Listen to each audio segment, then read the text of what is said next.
Welcome to Positive Philter with your host, Philip Wilkerson, a podcast that focuses on friends, family, health, and career, with a little self-help along the way.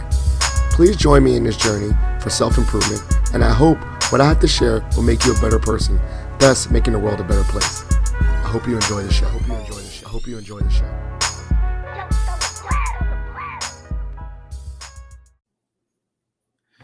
Hello, ladies and gentlemen, boys and girls and people. It's Philip Wilkerson back with another episode of Positive Philter.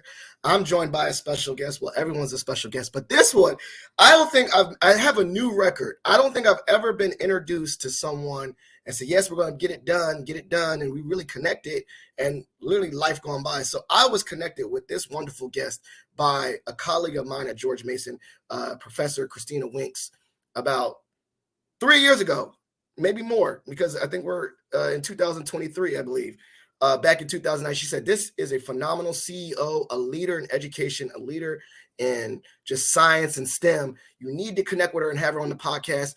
And Christina said so, I vouch. I said, yes, of course. And then we went back and forth. And now look at us. We're in a time lapse. We're in the future now.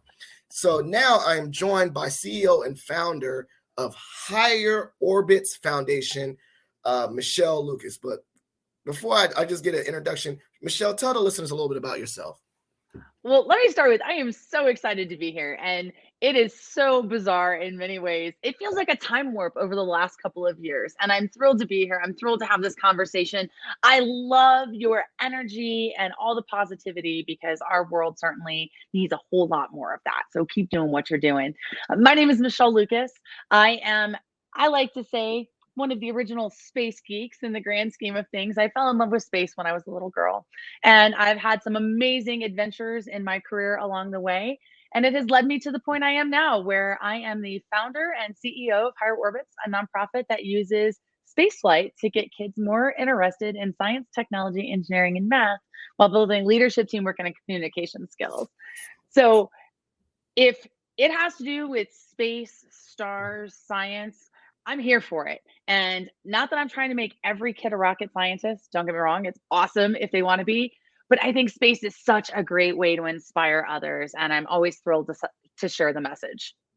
Well, I'm going to ask a totally random question, and we'll go back to your origin story. Do you think that, we watch all these movies. Do you think that in the possibility, as someone that looks at the stars, that we will actually live somewhere other than Earth? So I love questions like that, because they go to the core of us as humans, right? So us as humans, when people talk about why travel in space, there's a couple of reasons. There's a monetary reason. There is definite financial, economic benefits to flying in space. But then there is just the general, we as humans like to explore. And I'm a big believer in exploration. I mean, those of us here in the United States, we exist on this continent because somebody explored for spices and things. So I am a believer that there will come the day where we will live on a planetary body besides Earth. When will that be? I don't know.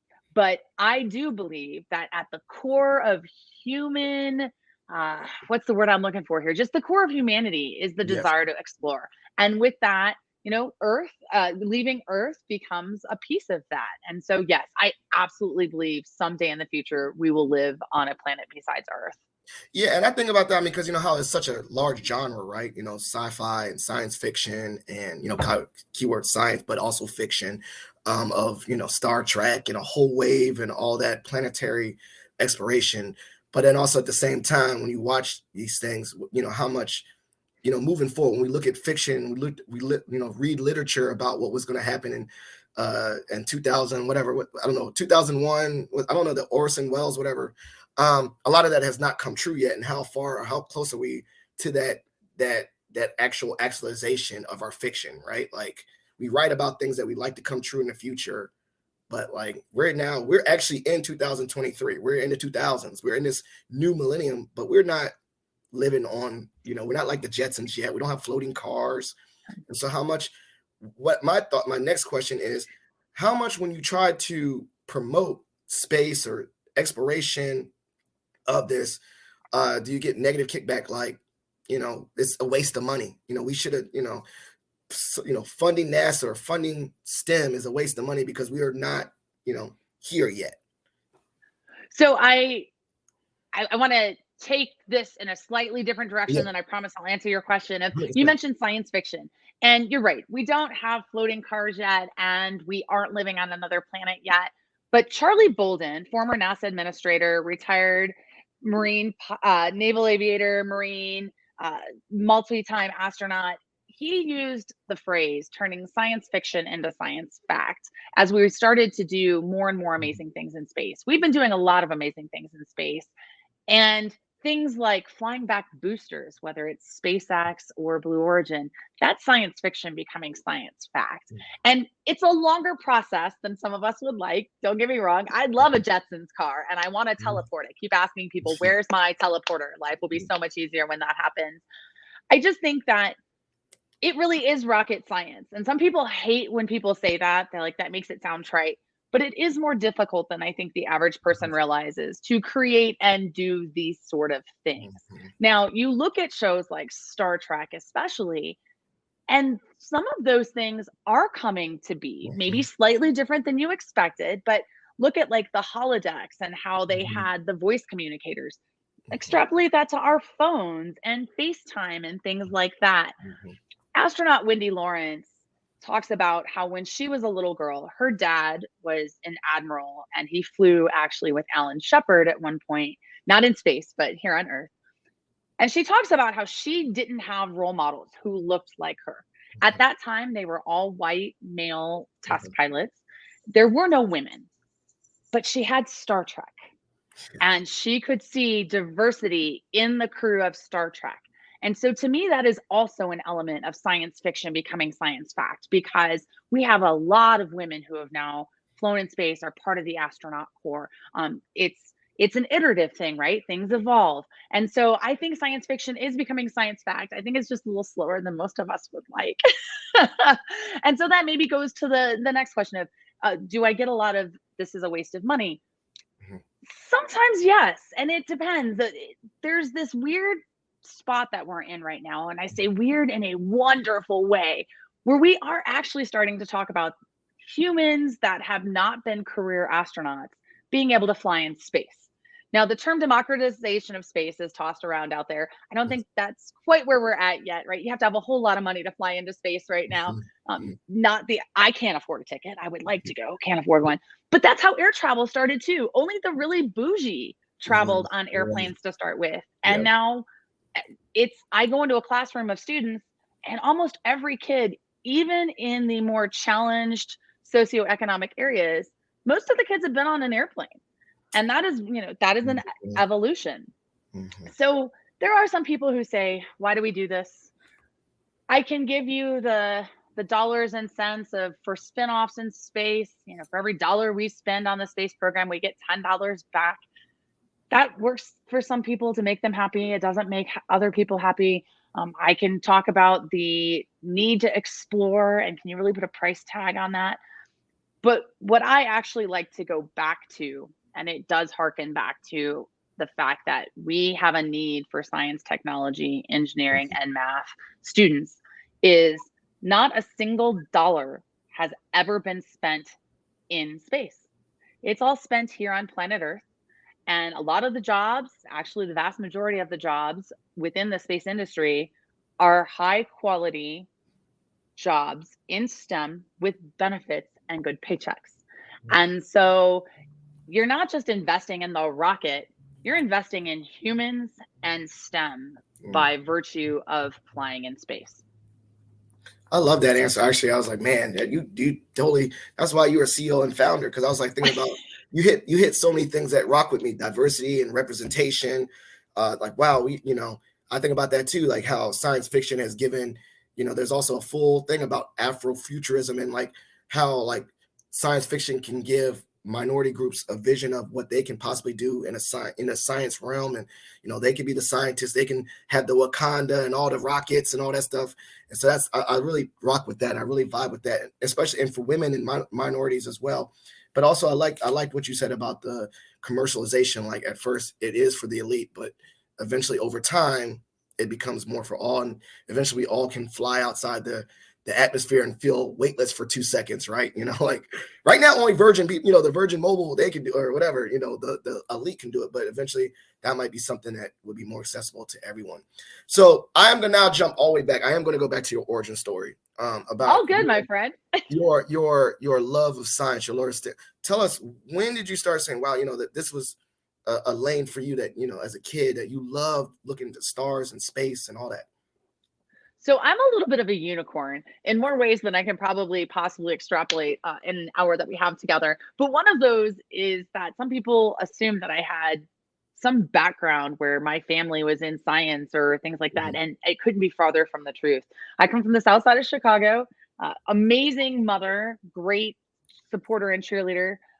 But science in my world wasn't, like you had basic science, but it was not like classes today. However, I watched the first ever space shuttle launch, and that, for some reason, hooked me. I watched it and I was like, I want to do that. Like, that is my thing. I want to do that. And I walked into my classes and I had no idea how much some of the teachers were just going, "Oh my, wow, that's cute." I had a teacher, Mr. Shinovich, who was back in the day, we had something called gifted and talented. I don't know that I subscribe that I am either of those words. I just was willing to work really hard. But we had this teacher through all of elementary school who each year we would have one day a week for the whole year that we went to a separate school, had these classes, blah, blah, blah. So he was the one teacher who saw me for a lot of years.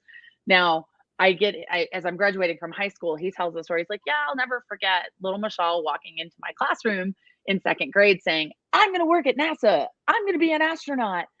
And he goes, yeah, I kind of remember thinking, yeah, that's cute. She'll want to be a doctor, a lawyer, probably going to want to be a dolphin trainer. We had Brookfield Zoo that had just gotten dolphins. So all the little girls wanted to be dolphin trainers. He just kind of assumed it was a phase, but it never changed for me. It became my guiding light and my passion, even through the incredibly tough times. Now, that is something that I'm so lucky that I found that spark so early in my life. And I didn't know how unusual that was until I was much older. So I was in my late 20s or early 30s to realize that I had found, as a pretty small child, what my passion was. So it was launched by that. The first space shuttle launch, April 12th, 1981. John Young and Bob Crippen took an incredibly gutsy flight. They flew on a vehicle that had never been tested in its entirety. And that started our ability to go back and forth to space on a regular basis, build the space station, and so much more. So while you were building this fascination in space, and I think now we learn. You brought up a lot of different things. There's mathematics that's a really key point of it. There's science that's a key point of it. All these different things. Which part was like the one that you kind of like gravitated to, like, or you found naturally skilled at or gifted at? Math was easier for you, or I don't know, just retaining solid science knowledge and things like that, facts? So that's a great question. And it's one that I love to talk about with students, because everyone assumes that, oh, Michelle's amazing at math and science all the time. Mm-hmm. I don't know that I am. Actually, I'm pretty sure I'm not, in the grand scheme of things. I just loved it so much that I would work hard at it. I loved to read. I was a voracious reader, so I would grab everything I could.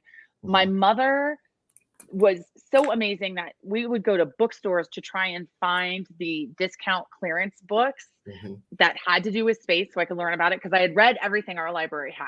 My mom begged the librarian, can you please find some more space books, because I can't answer the questions she has. And yes, I'm kind of like Jurassic Park. The internet was not a thing at that point, because students are like, well, why didn't you just look it up online? And I'm like, yeah, that's adorable. That's not how that works. But I had good science and math teachers that kept me learning. I don't think science and math necessarily came easy to me. I think it maybe came a little bit easier to me than it did some of the students, but it wasn't something that I was like, oh yeah, piece of cake, easy peasy, done and dusted. It was more of a, this is what I want to do, so I'm going to keep working on it. I had actually, my biggest mentor in high school was not my math or science teacher. It was actually my English teacher and my comms teacher, Mrs. Vera Corey. She was my biggest mentor because she was all about hard work and excellence in everything you do.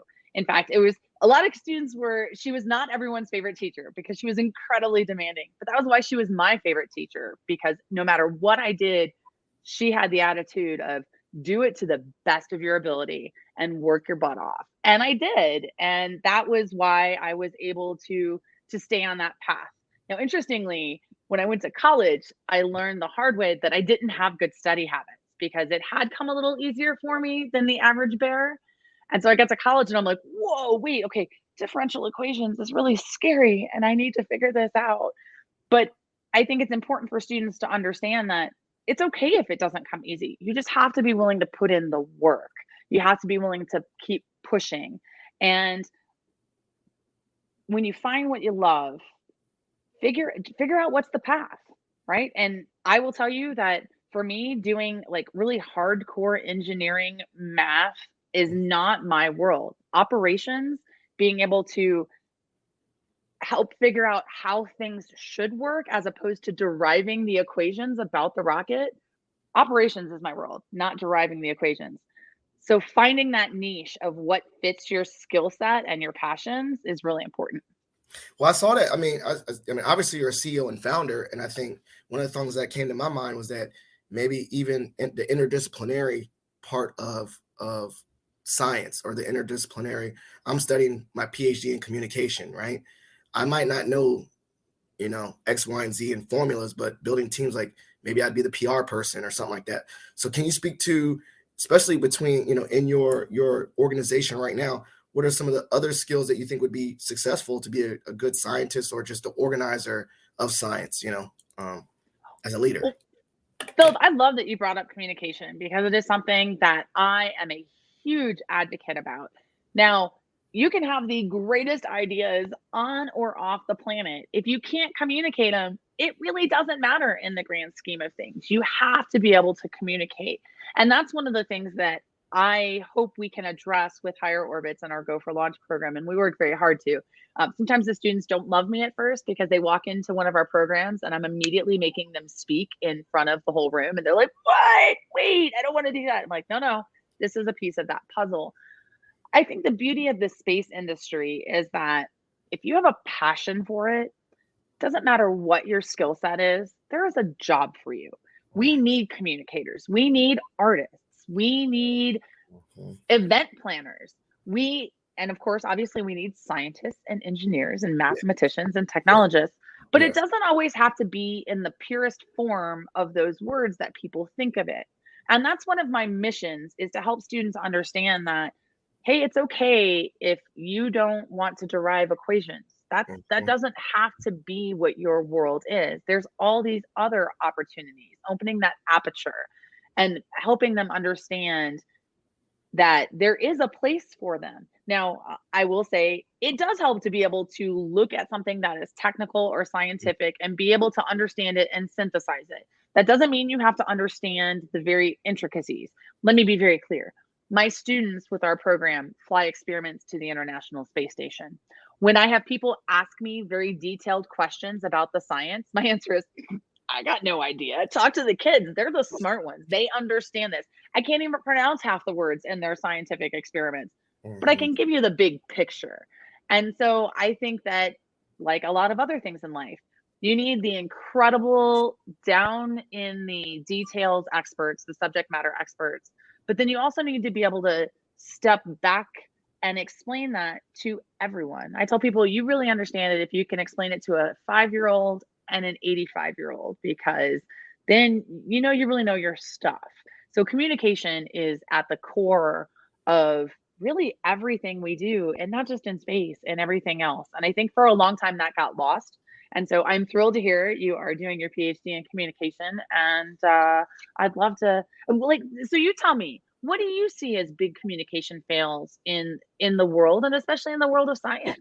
Well, I think that's what, I'm one class in, but I think what we've noticed as technology has, communication technology has exacerbated, there's access to a lot of misinformation and trust of information. And so in regards to science, particularly a pandemic, I'm not going to get super politicized, but there was literally there needed to be champions of science communication or health communication to combat misinformation. And I can see that alignment with going to space, or I can see that with just any kind of aspect of science, that we need people to almost be, like you said, the people in the weeds doing the science, but those that are like the not say the prophets, but the ambassadors of it, so that they know that they can combat that misinformation, because it's very quick.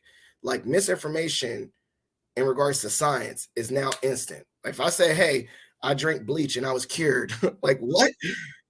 If I did it and then I get someone that has influence to jump on it with me and all that, it can spread viral like a virus. And so I think the need for people, the scientists, to do the science, but those that can speak it and make sure that the information is accurate, appropriate, correct, is definitely needed, because it's really, I think it's crazy, right? I mean, misinformation has been around forever. Like, you can write, tabloids, or a paper, or a rumor since the caveman days. You could say, play telephone, and by the time you got to the end, it was a different message. But just the rate of it now is like seen like no other. Like I could just get on Twitter and say something, and I could be a subject matter expert. So I think the need for that link between communications and science is very important right now. I love it. And I'm glad you're choosing to be part of the solution in this. I don't know. I don't know what my lane is, though. I think, as you said, like, you find your niche and then you find something that you're attached to, but I don't know. So, like, what I mean by that is, like, I don't think I would be a space communicator, but, maybe some other health part or some other passion of mine that I can align myself with that passion and speak to it, but not need to be like the expert of it. I like what you just said about with STEM. But I think by virtue of this podcast alone, you are part of the solution. That is part of your lane. You're opening up conversations and getting people to talk and think about things. And I think that's part of the challenge with all things, is having good discourse, having a conversation. And so thank you for what you do. Well, I appreciate it. Thank you. That was nice. That was the first time someone asked me a question. All right, so let's go through. So you're in college. You go through college. I see you went to Purdue. Take us through a little bit more the career journey. Like, I graduated. What am I going to do next, kind of thing? So I went to college, and it's really funny because when I was trying to decide what I wanted to do, everything I was reading, was first and foremost, if you want to be an astronaut and work at NASA and all the things, like, go into the military, be a pilot. Mm-hmm. And so I started down that path, wanted to go to an academy, and then Desert Shield happened. And this is going to sound really ignorant now, because I look at it and I'm like, oh my gosh, if only I had known. But Desert Shield happened, and my thought process was, well, I want to fly airplanes, but I don't really want to, like, drop bombs and things like that. That doesn't sound like my jam. And I didn't have anyone to talk to about it. My grandfather had been in World War II, but he went and enlisted after Pearl Harbor. My dad had been in Vietnam. The reality is we never talked about that, but I didn't really have anybody that I could talk to about the military. And so I shied away from that. I was like, okay, I don't know that I can do this. And I say it sounds ignorant now, because I mean, how silly to say I want to fly airplanes for the military and not understand that, it comes with the terms of, you could have to go to war. And now I look back and I'm like, oh, I could have handled it, but I didn't know that at the time. And so I started looking, I'm like, what are the other options? And I grew up an hour and a half from Purdue University, which is the cradle of astronauts. Purdue has graduated, and at that time, and is still true, more astronauts than anywhere else other than the military service academies. And most of them were engineers. And so I'm like, okay, so I'm going to go to Purdue and be an engineer. The funniest part of that is, I don't think I'd ever met an engineer. I had no idea what that meant. Didn't know what it meant to go do engineering, because I didn't have any exposure to that. There was no Project Lead the Way. There was no engineering classes.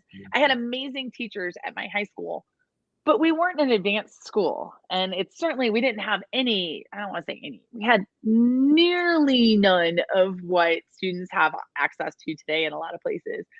So I'm like, all right, I'll go to Purdue and I'll be an engineer. My brother told people I was going to go drive a train, because to him, that was what an engineer did. And it does not help that Purdue has a giant, Boilermaker locomotive as their mascot. So I went to school. went to Purdue, went to Embry-Riddle, graduated, um, and went to work at NASA's Johnson Space Center because that was the mecca to me. That was where I wanted to go. Now, along the way, I had some things that helped me kind of look at what was I interested in. I flew on NASA's Vomit Comet twice, two different times doing microgravity research. That's helped me realize that pure research wasn't really my forte necessarily. I really liked people and talking and communicating and being involved in operations. So I went to work at Johnson Space Center. I worked on the payload safety review panel for the International Space Station for a year and enjoyed it, but it was not my fit. It was not the fit for me necessarily. And I applied to become a flight controller and mission control for the International Space Station, and I got that job. Did that for a couple of years. One of my most exciting moments in my life to this day uh, was I'm a huge college football fan, and we had an astronaut on board the space station that was a college football fan as well. We didn't have the internet on board the space station at that point. We had limited uplink and downlink. We're talking 2001, all right? So it was a very different world than it is today on the space station. And so I would put together notes of like some football scores through the day and send them up on Saturdays. Nice. And this astronaut thanked me personally from space with my name. And I'm like jumping up and down. There was nothing professional about my response. I'm jumping up and down. I'm so excited. My name has been said from space. Oh my gosh. And the flight director looked at the ground controller who was in charge of all the audio. We called them loops. So it's kind of like, think of it like a telephone line almost, the loops that the audio happened on. He's like, can you record that for her? And this will, also age me. If I got a version of it on a cassette of that actual audio recording, and I ran to Walmart to get blank tapes so I could copy it for my mom and my dad and my grandpa and my grandma. And when my grandfather passed, he still had the tape. I was like, oh my gosh. So it was a beautiful moment of I've made it in this industry. But like so many other things, sometimes your path is not exactly what you expected it to be. Shortly after that, another year or so later was when I could apply to become an astronaut based on my education and the number of years worked. And around that time, I had something happen that was devastating at the time. I have grown from it greatly. I ended up in the hospital with a kidney stone. And kidney stones are an automatic disqualifier to become a NASA astronaut. And so for the little girl who from the time she was not even, in kindergarten was saying she wanted to be an astronaut and work at NASA, here is this all snatched away through no fault of my own. It wasn't like I did anything that caused this. I tell students, I'm like, yeah, I'm going to be honest. You look at comic strips and they show women always eating pints of ice cream when they're sad. Like ice cream's not really my thing, but donuts, cupcakes, and pizza are. So in the course of that month after I found that out, I probably ate more donuts, cupcakes, or pizza than any human should consume in a lifetime. And then I realized, hey, wait a minute. I'm the little girl from the south side of Chicago that nobody other than like my mom and a few select people thought could actually do this crazy thing of going to work at NASA. And I'm here. And I'm working with astronauts. People are saying my name from space. And at this point, I'm then training astronauts to fly in space because I was a technical instructor for astronauts for a lot of years, for 8 years. All right, life isn't as bad as I think. I'm not happy about this. I'm definitely not happy about this. But you know what? No doesn't maybe have to mean no for forever. Maybe it just means no for right now. And so I always kept that in the back of my head of, this is a bummer, but let's see where this goes. And so I loved working at NASA. I loved being a technical instructor. I taught astronauts about all the daily operations on board the International Space Station, a lot of integrated training for simulations. I also started to travel the world. I was a little girl who our idea of vacation was to go an hour and 20 minutes away to the Six Flags Great America and stay overnight because they had a Twicket where we could go back the second day for free. And the hotel nearby was a Howard Johnson that had a pool. And oh my gosh, that was as good as Six Flags, right? That was vacation to us. And that was a big deal. And now suddenly I'm getting on airplanes to go to Russia, Germany, and Japan Mhm. to teach their astronauts and cosmonauts and teach their instructors and their flight controllers. And it's never been lost on me how fortunate I have been to have the opportunities that I have in my world. But that also comes with I was willing to embrace those opportunities. And that's one of the things I talk to students about is no one's given anything in the world when they're working. If you're working, it's not given to you. You've worked for it. But you also have to recognize that when something's offered to you and you're scared of it, you have to be willing to jump in and try it anyway. When I was asked to become an astronaut instructor, my initial answer was no. I'm like, why would an astronaut listen to me? Who am I? I'm nobody. They're going to look at me like, who are you, idiot little girl? I'm a fighter pilot and PhD scientist. And my boss convinced me. And it was one of the most fulfilling things I've ever done. But I had to get out of my comfort zone. I had to get out of my own way. And so I know I kind of went on a No, I winding love whatever that. there. I love that story. No, I love that story. And But I that's kind of literally, my journey. no, I literally, I was like smiling. You saw me smiling. I didn't even want to interrupt. That was actually, you're like helping me as a podcaster because sometimes I try to jump in and interrupt. But I was like, man, this story is amazing because it's almost like I could see. It's almost like that football player that like almost made it to the league and get hurt, but then they become like a very inspirational coach. Like it's like you feel like your dreams are not fulfilled, but you're still attached to it, right? And sometimes people feel like that, right? Like you hear all these stories where they're just right at the cusp of their dream and something happened, they didn't get it. But then they realize that in the journey of getting close to that dream, they learned a lot, they still progress forward. And then it still becomes a blessing in some other way. Not in that moment, right? Like you blow it, you blow your knee, you're like, man, I'm not making it to the league. That's devastating. But then later on, you become a coach and you help so many people and you changes your whole trajectory of life. So I love that story. I was like enthralled in it. I loved it. And was when you did that Purdue thing, was Drew Brees playing during that? Was that like during the Drew Yes, Brees it was era? back when we were awesome at football. In Okay, fact, I was so that's the excited. first person I said Purdue. Yes, I saw Purdue, and I was thinking 2000 something. I was like, man, was that Drew Brees? You yes. was doing the The score with Drew mid-90s Brees. was the yes, and I was so excited that when I put in for which hall did I wanna live in, I put in for Owen Hall because that was the athlete's dorm at that point, and, I was like, "Ooh, maybe I'll get to meet Drew Brees." I never did, but, I always tell people, I'm like, "Yeah, I lived where Drew Brees did." And they're like, "Really?" And I was like, "Well, yeah, I mean, it was a huge dorm, but in my world and, in my little mind, I was like, yes, yes." There you go. I probably And, got some Purdue points. I love college football. you got some total Purdue points. Boil her up. That's so you did you had a remarkable career in with NASA, remarkable career, training astronauts. What made you want to launch Higher Orbits, the foundation? Where did that origin story come?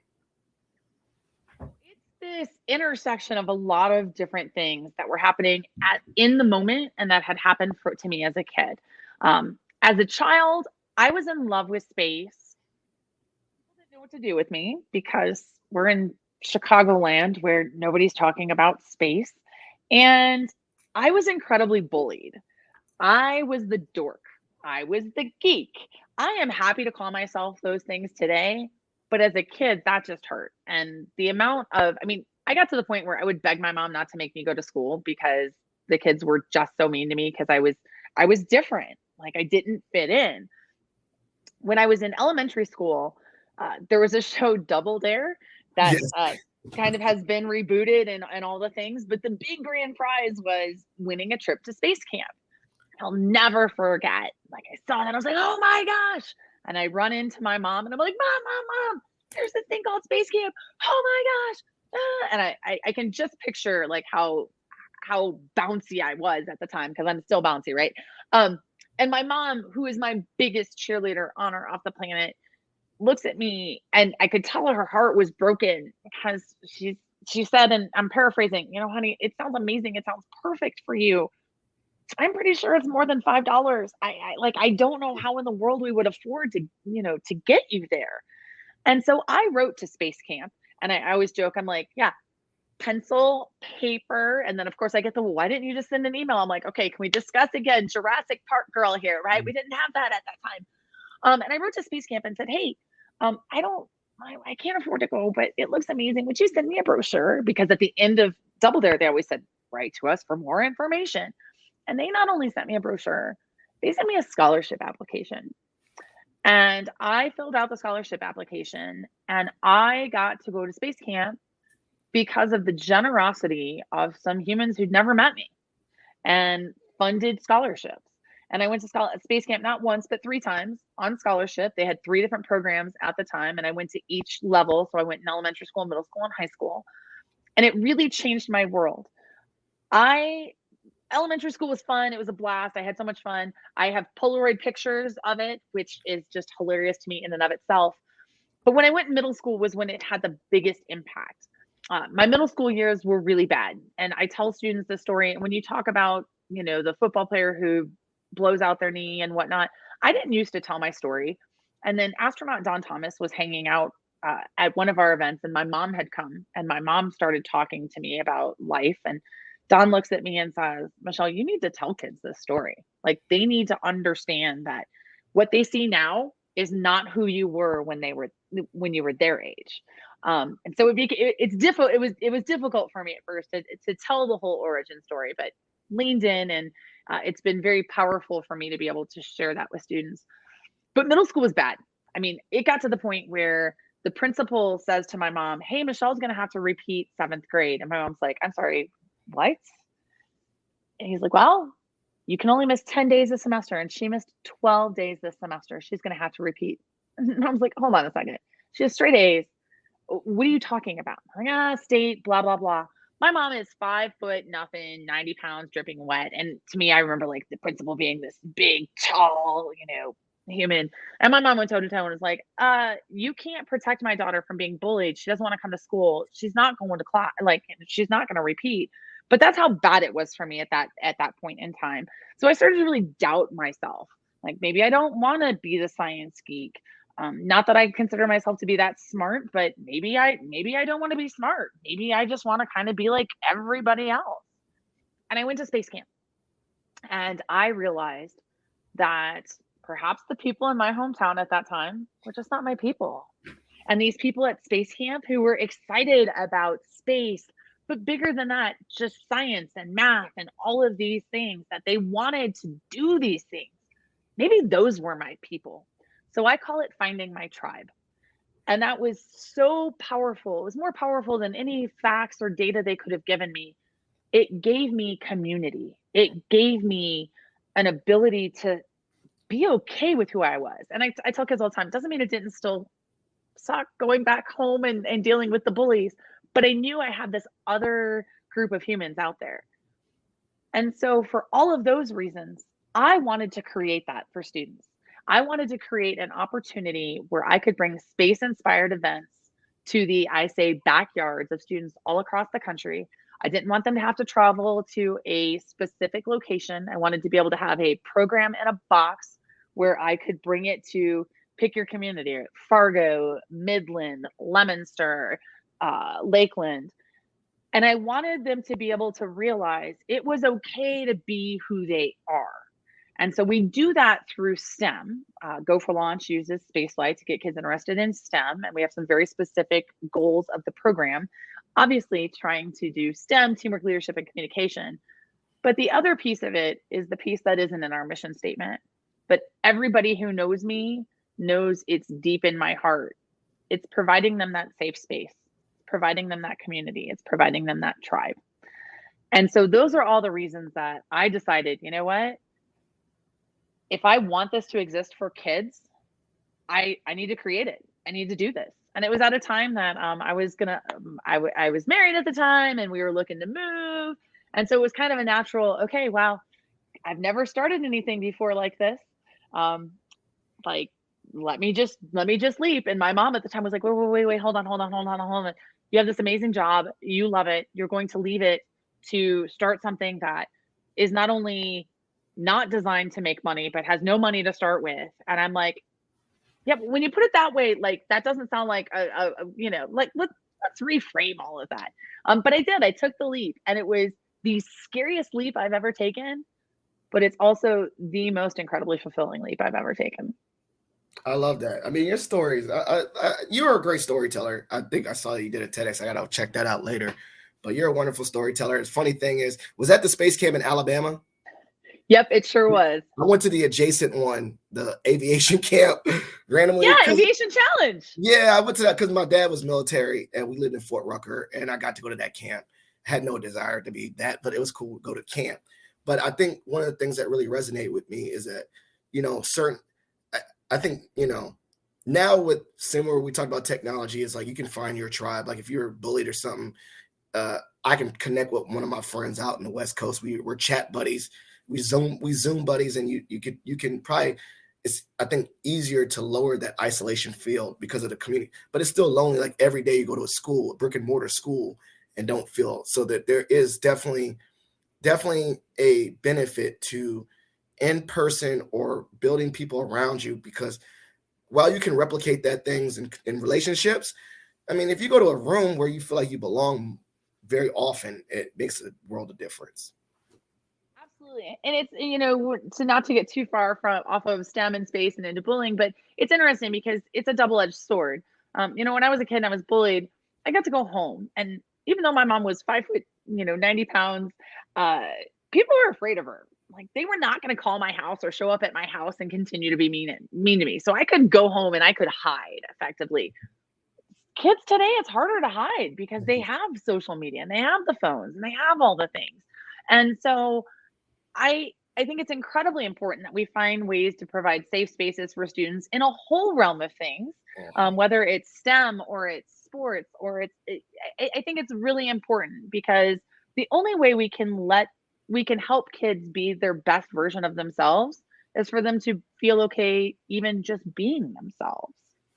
Um, I love that we have students all across the country. And I wish I could say that I knew every one of them as in depth as I do some of them. We work to continue to mentor students for as long as they'll have us in their orbit. We want to be part of their world, and we have some that are very actively engaged still. We, as Higher Orbits, got to choose the only 5 students to attend the International Science School in Sydney, Australia in 2019. And we selected 5 students from across the country. They all had to participate in one of our programs previously, so we had to have some knowledge of them as humans. But these were 5 kiddos who every one of them will tell you they didn't know what their place was. They didn't feel like they fit in. And then they came to go for launch, and then they found a tribe there, and they found some folks locally.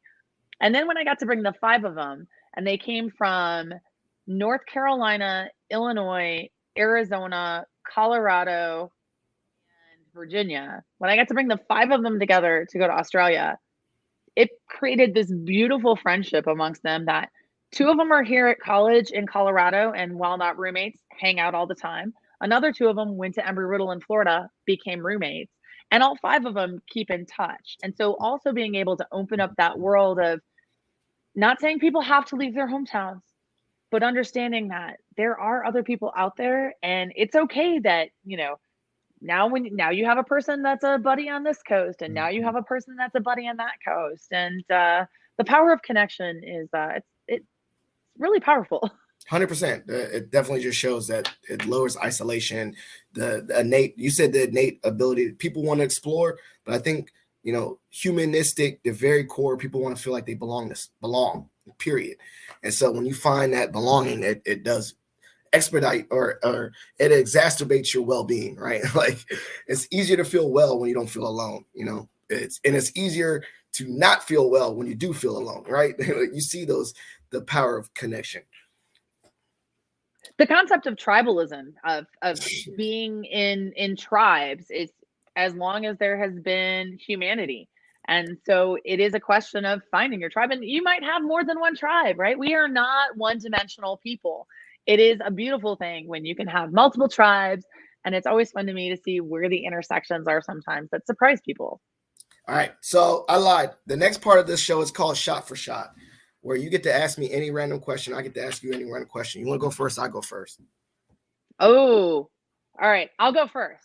First. Star Wars or Star Trek? All right, I'm definitely, because it is my show, I can go branch off. So I love it. I got pulled in to sci-fi from my family. We are a bunch of black nerds, as they say, blurs. Ever since we were kids, my mom is one of seven, and one of the things that the James family loves to do is actually watch bad movies on purpose and make fun of them. I watch all the Godzilla movies. One of my uncles is a professor of chemistry. One of my aunts is and so we would watch bad movies on purpose. And the reason why I say that is that, like, sci-fi is in my family. We love comics. We love everything. We literally, I was a little kid reading comics. The positive part is I never felt nerdy about it, but that was my thing. So what I would say with Star Wars, I got into Star Wars the original trilogy, right? I love it. And then I'm like, Phantom, the three before it, trash, whatever. I don't. So I got that. And then randomly, I went on this kick where I was watching Star Trek, but not the Next Generation one. I was watching Deep Space Nine because the dude was black, the captain, commander, whatever. And so I like that one. So I'm gonna say I like both, but I don't like both in entirety. I like it's almost like a menu. I like Deep Space Nine, and I like the original trilogy of Star Wars. That's I my think it's totally fair. that was And I'm like an my and only girl answer. anyway. Huh? I don't think we have to do or. I'm an and girl. I don't think it has to be an or, but it's Yeah. always fun to listen to watch how people try and answer that one because it is one of those questions that it's like, whoa, well, hold on. I love, and I still love my parents. I mean, my parents used to take me to, I love they took me to sci-fi conventions and stuff. I met the real actor that played Chewbacca without his costume on. Peter Mayhew. Yeah, I can't remember Oh his my name. I was such a gosh. little kid, but he was tall. He was seven something tall. I met him, and I have a picture. I got to find that picture. But like that, like I was always just, like I said, sci-fi is my jam. So I love it, and I just love comic books, and I kind of want to go back. Yeah, is that the Chewbacca? Yeah, Yeah, one of my cousins is actually he's dresses up. He's in a Star Wars Legion, and he dresses up as a 6'7". He's pretty tall as a stormtrooper. Shout out to BJ. awesome. I love So that. I mean, we got nerds all up in my family. So my question for you is, okay, football. I love it. So are you like really adamant and stay up with the Boilermakers in football? I'm going to be honest. My life has been so hectic and so busy. I go in spurts. So I had quite a while where I was up every Saturday morning to watch college football live on ESPN, and I love Kirk Herbstreit and Scott Van Pelt and all the things. I am now more of a casual fan in the scheme of things with football because I just don't have enough hours in the day. I'd rather not talk about our bowl game 2 days ago, 3 days ago against LSU. My heart still hurts, but I will always be a Boilermaker fan, and I will also always be a Big Ten fan. Though I find it humorous that a conference that has a lot of schools that are STEM centric, we can't count to 10 because we have like 16 teams in our conference now, and we're still called the Big Ten. Okay, my question was, because I was about to say, besides the story with the Purdue uh, relay, what is one of your favorite, sports and sports experiences or memories? Like going to a Oh bowl my game gosh. like that. Oh, okay. So it's not football, but this is such an easy question for me. I grew up a Chicago Cubs fan, and my family rabid Cubs fans. My grandfather, who passed at 95, he was at the so prior to the Cubs championship run a handful of years ago, he was at the last World Series game the Cubs had ever won in Wrigley Field. Now, they didn't win the World Series that year, but when they were playing, it was the last game they'd won in Wrigley Field. He had just come back from World War II, and someone had given him a ticket. So I have grown up loving the Cubs. In fact, when I went to work at NASA, I will never forget my grandfather. I was the first in my family to go to college. I'm moving to Houston, so I was really the first to move away. Not really, I was the first to move away. And my grandfather says to me, "Honey, I am so proud of you. You are following your dream that has been your dream for forever. I love you. I'm going to miss you, but you have to promise me one thing." And I'm expecting it to be call, come home for Christmas, right? These are the things I'm expecting, right?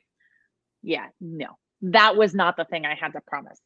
Looks at me and says, "Honey, you are a fifth generation Cubs fan, young lady. Do you become a Houston Astros fan?" I will disown you. And I'm like, don't worry, Grandpa, I bleed Cubby Blue. I can never be anything but a Cubs fan. And so when the Cubs made their World Series run, I was fortunate enough to be at the only game the Cubs won in Wrigley Field as part of the final series of the World Series. And so the fact that my grandfather had been at the previous last game that they'd won, and then I was there, I was crying. It was cold. It was much too cold to have tears rolling down my cheeks. But that was such a beautiful memory that I was so thrilled that I got to experience, and that my grandfather was still around to experience. So, diehard Cubs fan, and I may or may not go to every baseball park I can possibly wander my way into as on my travels. I love it. I actually, man, we're vibing because I actually have a mission to go to all the ballparks and get a pen and put on a map. But I have no allegiance to anything because being a DMV person, they disappoint me too much. So this has been great. This has been a great episode. Now this is the part of the show as we wrap up. Shout outs and plugs. So please show love to anyone you want to show love to. And then plugs. These are things that you want the listeners to be aware of, ways they can follow you, all those things. So the stage is set. Shout outs and plugs. So I'm going to do my miscongeniality thing first, because my first shout out has to go to my mom. I'll tell you what, parents who are listening to this, you are the biggest influence on your kid's life. And that may sound very obvious to you, but I will tell you that when your kid comes to you with a crazy dream that you think is crazy, support them. Mom, I could not do what I do now or have done for the last 20 plus years had it not been for my mom. So my first shout out is to my mom, the most amazing cheerleader I've ever had and will ever have on or off the planet. I also want to shout out to everybody who supports Higher Orbits. We are so fortunate to have a lot of people in our universe who believe not just in STEM, but believe in providing access to programs for students of all demographics, right? We are STEM for everybody. And so we can't do that without our supporters. We have amazing companies that support us. We have amazing individuals like Christina Winks, who connected us, who support us. And we have a lot of astronauts who support us. One of the unique things about our program is that there's an astronaut there for the whole thing. And so for students to get to hang out with an astronaut for multiple days is pretty incredible. And for these astronauts to be willing to come spend multiple days and do this is it's a labor of love. And so shout out to all of our supporters. Plugs, well, you can check us out at Higher Orbits, HIGHERORBITS.org, not a Z like the travel website, S like the proper space term, higherorbits.org. And we run Go for Launch. It's a multi-day 2 or 3 day program all across the country where students in grades 8 through 12 get to work with an astronaut and other space and STEM professionals for the whole event. Now, we're never solving the rocket equation. I have people say to me, oh, my kid's not very good at science. And I'm like, no. For starters, don't say that. Like, don't say that, because as soon as you put that thought out there, you make it real. But the reality is we welcome rocket scientists. We also welcome the kids who are like, STEM, bleh, not so interested, but I'll hang out with an astronaut for 2 days, because we want to show them that maybe STEM is more than they realize, but also that there are opportunities beyond STEM. Now, within this program, the kids work in teams, do a bunch of different team challenges, but ultimately they come up with an experiment idea they want to see tested in space. And we fly the winning team's experiments to the International Space Station. We've sent 13 experiments into space already. We'll send 3 more on SpaceX 27 this spring. And I say spring-ish technically because, rocket launches change. So you can find all that information on www.higherorbits.org. Anywhere that it says, if you want to get in touch with me, anywhere that it says contact us, here in my office, the only other living, breathing creature who has access to those emails is snoozing behind his eyelids, dreaming about the FedEx man dropping off the Chewy box. So you'll get me. You can always reach out to me. We are on all social media, Twitter, Facebook, Instagram as Higher Orbits. Again, remember the S. And I am out there as Space Shell, SPACECHELLE. I'm very Pollyanna on certain things. I believe we truly all win together. And so I love collaboration. So if you're somebody who wants to bring this to your community, or you want to help support this somewhere, or you just want to come share your story, to me, the power of people's journeys and how they got where they are can be life changing. Reach out. We'd love to collaborate. Well, thank you. For a podcast that was 3 years in the making, I cannot be more happy and satisfied. I take notes every time, and I think that's the biggest blessing of being a podcast host, is just connecting with so many people and sharing their stories. And I was actually smiling ear to ear because this was just a breath of fresh air. So Positive Filter listeners, please support Higher Orbits in any way, fashion, or can, or support your children that like STEM by exploring this resource for them. Support that future scientist, that one that's going to be Commander Solo. I can't remember the guy's name, but the next person that's in a space station, support them. Please share this episode with family members or friends. That's how we elevate the podcast.